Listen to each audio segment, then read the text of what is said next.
রংপুর জেলার একটি প্রত্যন্ত উপজেলা আমাদের পীরগাছা। সামাজিক সচেতনতা এবং শিক্ষা দীক্ষায় এগিয়ে থাকার কারণে এই উপজেলা থেকে অসংখ্য মানুষ সমাজের অনেক গুরুত্বপূর্ণ জায়গায় পৌঁছে গেছেন। প্রতি বছর পীরগাছা উপজেলা সমিতি, ঢাকাস্থ পীরগাছা উপজেলা সমিতির যখন পিকনিক আয়োজন করা হতো, তখন আমরা দেখতাম এখানে উপস্থিত যারা যারা উপস্থিত হতেন তারা প্রত্যেকেই সমাজের অনেক গুরুত্বপূর্ণ জায়গায় পৌঁছে গেছেন এবং ভালোভাবে প্রতিষ্ঠিত হয়েছেন।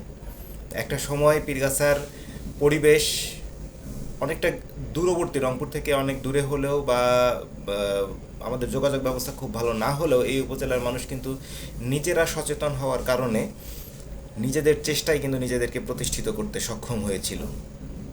কিন্তু অত্যন্ত দুঃখের সাথে জানাতে হচ্ছে, আমাদের এই ভালোবাসার আমাদের প্রাণের এই পীরগাছাকে ধ্বংস করে দিচ্ছে মাদক।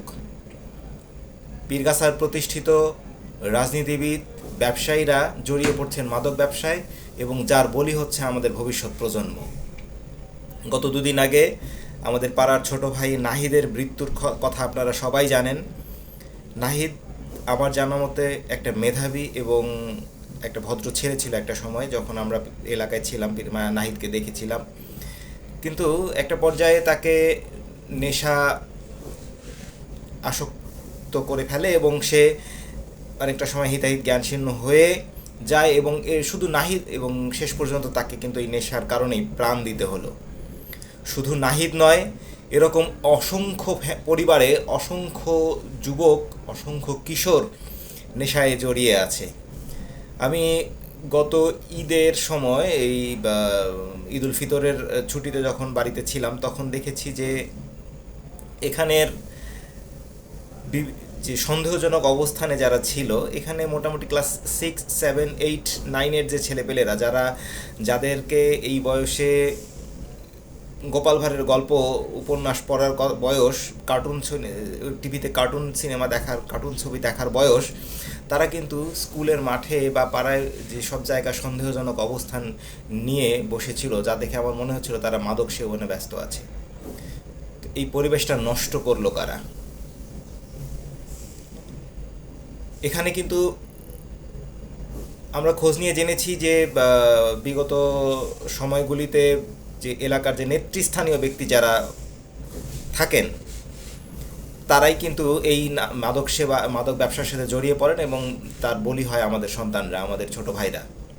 আমাদের সন্তান হয়েছে, তারা, তাদের ভবিষ্যৎ রয়েছে। তাদের ভবিষ্যতের জন্য নাহিদের যেমন প্রাণ গেল, আমি আশা করি আপনাদের আর কোনো প্রাণ যেন না যায়। প্রাণ যদি যায়, ওই সব মাদক ব্যবসায়ীদের ছেলেপেলেদের যাক।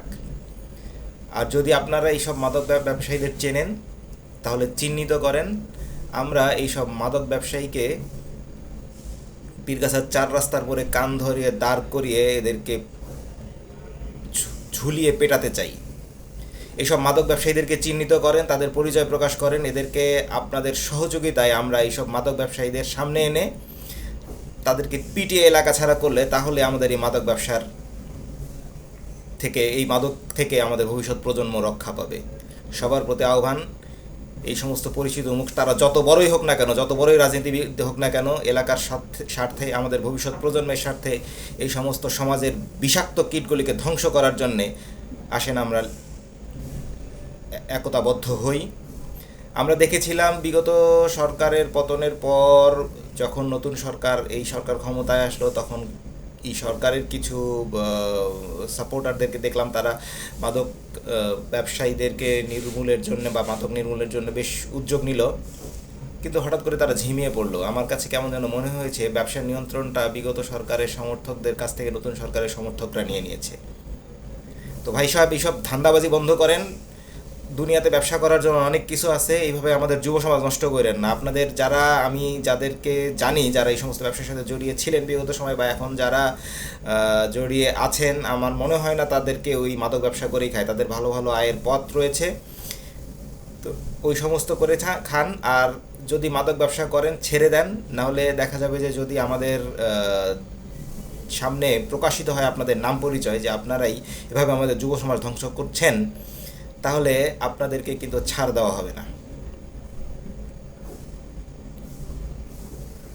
যদি আপনি আপনার সন্তান, আপনার ছোট ভাইদেরকে বাঁচাতে চান, এই মাদক ব্যবসা ছাড়েন। আর আপনারা যারা এই মাদক ব্যবসার বিরুদ্ধে রুখে দাঁড়াতে চান, আসেন আমরা একতাবদ্ধ হয়ে এই সমস্ত মাদক ব্যবসায়ীদেরকে ধ্বংস করি, এদের পরিচয় প্রকাশ করি। যেহেতু আমি এলাকায় থাকি না বা আমরা এলাকায় থাকি না, যারা এলাকায় থাকেন তাদের সহযোগিতা চাই। এই মাদক ব্যবসায়ীদেরকে চিহ্নিত করতে আমাদেরকে সহযোগিতা করেন। এই মাদক ব্যবসায়ীদেরকে ধ্বংস করা খুব জরুরি হয়ে পড়েছে।